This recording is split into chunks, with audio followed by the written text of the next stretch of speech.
Assalamualaikum warahmatullahi wabarakatuh. Selamat datang kembali di Gen Channel. Jika di video sebelumnya kita sudah membahas tentang sejarah perkembangan dan juga ciri-ciri virus. Tentu di sana kita sudah mengetahui bahwa bentuk virus itu bermacam-macam ya. Ada yang berbentuk T, ada yang oval, kemudian ada yang bulat, ada yang lonjong dan lain sebagainya. Nah, di video kali ini kita akan membahas tentang struktur virus ya, meskipun tadi bentuknya bermacam-macam ya, tetapi secara umum virus itu dibagi menjadi tiga bagian. Yang pertama ada bagian kepala, kemudian ada isi tubuh, kemudian yang ketiga ada ekor. Nah, bagian ekor ini memang tidak semua virus memilikinya. Nah, biasanya virus yang paling sering dipelajari dan diamati yaitu bakteriofag. Bakteriofag ini adalah virus yang biasanya menyerang bakteri ya, sehingga ini sering dipelajari. Nah, lalu terdiri dari apa saja struktur virus ini? Mari kita simak penjelasannya. Struktur virus yang pertama yaitu bagian kepala. Nah, di bagian kepala ini selalu dibungkus oleh kapsid. Nah, kapsid ini tersusun dari subunit protein yang disebut dengan kapsomer. Nah, jadi kumpulan kapsomer akan membentuk kapsid ya. Kemudian beberapa virus ada juga yang dilindungi oleh envelop ya. Jadi si kapsidnya kembali dilindungi oleh envelop. Nah, envelop ini biasanya tersusun dari berbagai jenis zat ya.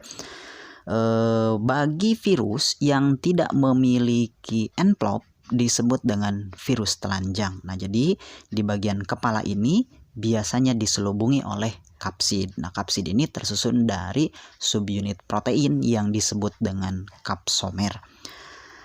Lalu struktur virus berikutnya yaitu isi tubuh. Nah, di ciri virus sebelumnya, di video sebelumnya, kita tahu bahwa virus itu hanya memiliki satu jenis asam nukleat saja, memiliki DNA saja atau RNA saja. Nah, isi tubuh virus memiliki satu jenis asam nukleat yaitu DNA atau RNA saja. Jadi hanya salah satu saja ya. Nah, fungsi dari DNA atau RNA ini yaitu sebagai pembawa sifat terutama saat replikasi.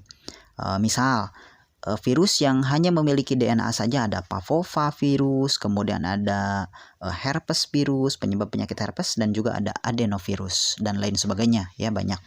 Kemudian contoh virus yang hanya memiliki RNA saja yaitu paramyxovirus, misalkan ada rhabdovirus dan juga retrovirus serta virus-virus yang lainnya. Nah, itu adalah isi dari tubuh virus yaitu asam nukleat yang terdiri dari DNA saja atau RNA saja.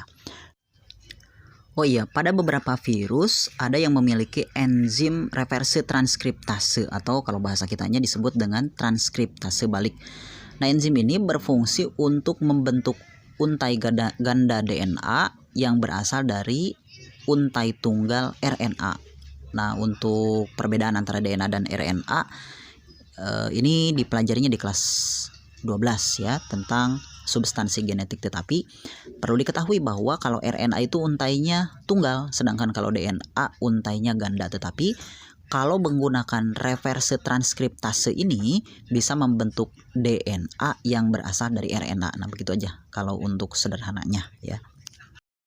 Kemudian berikutnya yaitu ada ekor ya. Tapi tidak semua virus memiliki ekor. Nah, ekor ini ditemukan pada bakteriofag ya. Fungsinya untuk apa? Fungsinya yaitu sebagai alat kontak ke tubuh inang ya. Nah, biasanya dilengkapi dengan serabut ekor dan juga tabung yang bersumbat ya, nanti bisa melepaskan asam nukleat melalui ekor ini. Nah, itu adalah struktur yang biasa ditemukan pada virus, terutama pada bakteriofag tadi ya. Nah, berikutnya kita akan bahas tentang cara perbanyakan atau cara perkembangbiakan virus ya. Sebetulnya kalau perkembangbiakan lebih ke makhluk hidup, tetapi kan kita ketahui bahwa virus itu masih metaorganisme ya, lebih tepatnya disebut dengan replikasi ya. Di ciri virus di video sebelumnya kita tahu bahwa virus ini bersifat parasit obligat. Artinya dia sangat bergantung pada sel inang tetapi yang masih hidup. Karena dia hanya bisa memperbanyak diri pada inang yang masih hidup atau pada sel yang masih hidup. Maka disebut dengan parasit obligat. Nah, dilihat berdasarkan cara replikasinya atau cara perbanyakannya, virus dibagi menjadi dua jenis. Yang pertama ada fase litik dan yang kedua ada fase lisogenik. Nah, ini kita akan bahas satu persatu ya. Yang pertama ada yang disebut dengan fase litik. Nah, fase litik ini terdiri dari beberapa tahapan. Ini juga kita akan bahas satu persatu ya. Yang pertama ada tahapan adsorpsi ya, atau kalau bahasa kitanya disebut dengan penempelan. Nah, jadi si virus ini akan menempel pada permukaan sel inang. Nah, cara menempelnya sama seperti enzim ya, menggunakan teori lock and key. Jadi nempel seperti kunci dan gembok. Karena apa? Karena di bagian virus memiliki bagian reseptor yang menempel pada sel inang. Kemudian setelah menempel, si virus ini akan melepaskan enzim yang disebut dengan lisozim. Nah, enzim ini berfungsi untuk merusak atau melubangi bagian permukaan sel inang. Nah, kalau sel yang memiliki dinding sel berarti akan melubangi bagian dinding sel dan juga membran selnya. Nah, setelah menempel maka akan memasuki tahapan yang kedua disebut dengan injeksi.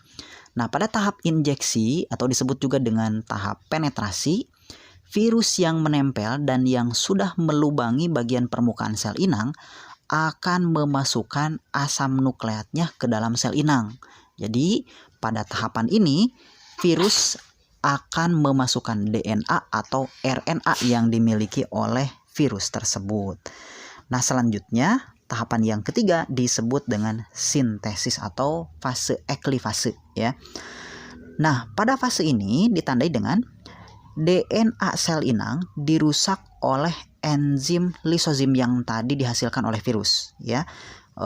Berikutnya DNA virus akan mengambil alih sel inang untuk replikasi.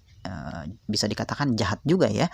Jadi DNA inangnya dihancurkan, kemudian menggantinya dengan DNA virus ya. Nah, di sini DNA virus akan menguasai sintesis protein pada sel inang.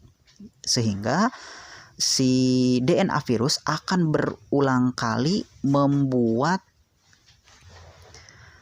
protein yang nantinya protein tersebut digunakan untuk membentuk kapsid. Berarti di sini DNA virus akan mengalami beberapa kali replikasi untuk memperbanyak diri. Yang nantinya, protein yang dihasilkan akan digunakan untuk membentuk kapsid-kapsid yang baru. Nah, berikutnya tahapan yang keempat berarti ya disebut dengan perakitan. Nah, pada perakitan ini yaitu proses pembentukan virus baru secara utuh yang berasal dari kapsid-kapsid yang dibentuk pada saat sintesis tadi. Jadi kalau pada saat sintesis hanya terjadi pembentukan kapsid-kapsid saja ya. Tetapi untuk membentuk virus baru secara utuh itu di tahapan perakitan ini, sehingga terbentuklah banyak virus-virus baru yang berasal dari potongan-potongan kapsid tadi. Dan yang terakhir fasenya disebut dengan litik. Litik ini diambil dari katalisis ya, yang artinya hancur atau pecah. Tetapi bukan virusnya yang hancur, melainkan sel inangnya. Nah, di sini virus menghasilkan enzim lisozim yang tadi yang gunanya untuk menghancurkan dinding sel atau membran sel pada sel inang ya, yang menyebabkan terjadinya kerusakan pada bagian membran dan juga dinding sel sehingga terjadi osmosis dan menyebabkan sel tersebut menjadi hancur atau pecah ya.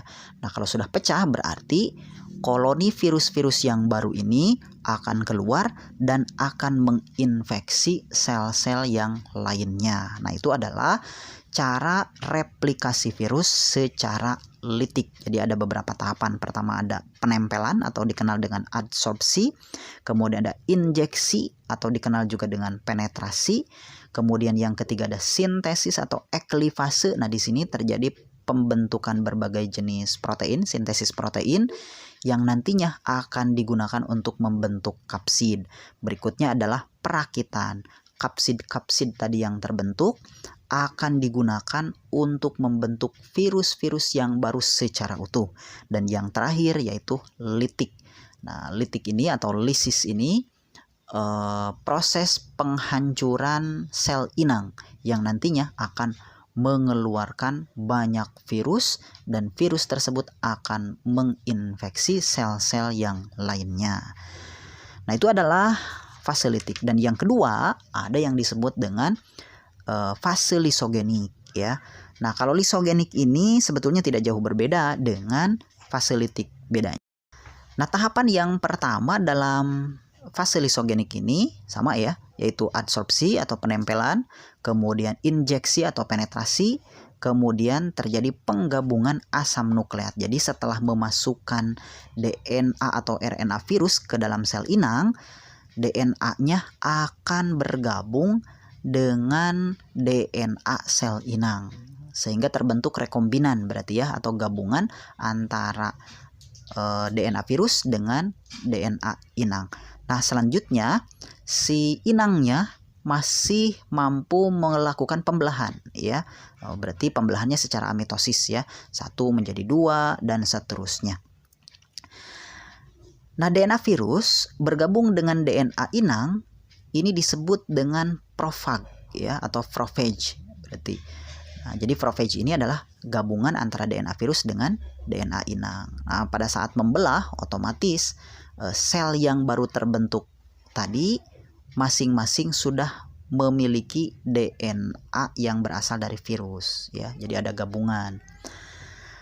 Dan seterusnya ya sampai memperbanyak diri. Dan terakhir nanti ada sintesis. Nah, suatu saat prophage ini dapat merusak inang dan melakukan sintesis membentuk kapsid-kapsid yang baru. Setelah itu nanti biasanya balik lagi ke litik juga pada akhirnya kalau sel inangnya sudah lemah ya.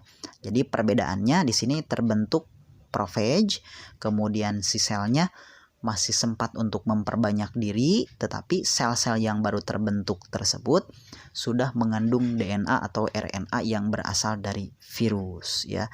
Dan nanti kalau sudah lemah si sel inangnya, DNA virus tersebut akan kembali menguasai sintesis protein di dalam sel inang tersebut, dan pada akhirnya kalau sudah lemah maka akan terjadi lisis kembali, nanti akan menyebar dan menginfeksi sel-sel yang lainnya.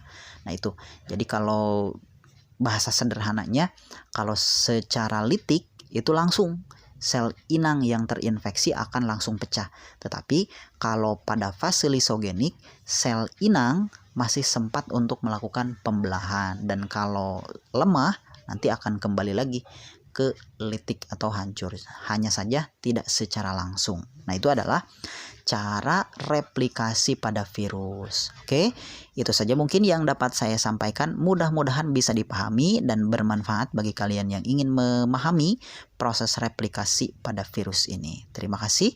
Jangan lupa ditunggu video-video berikutnya.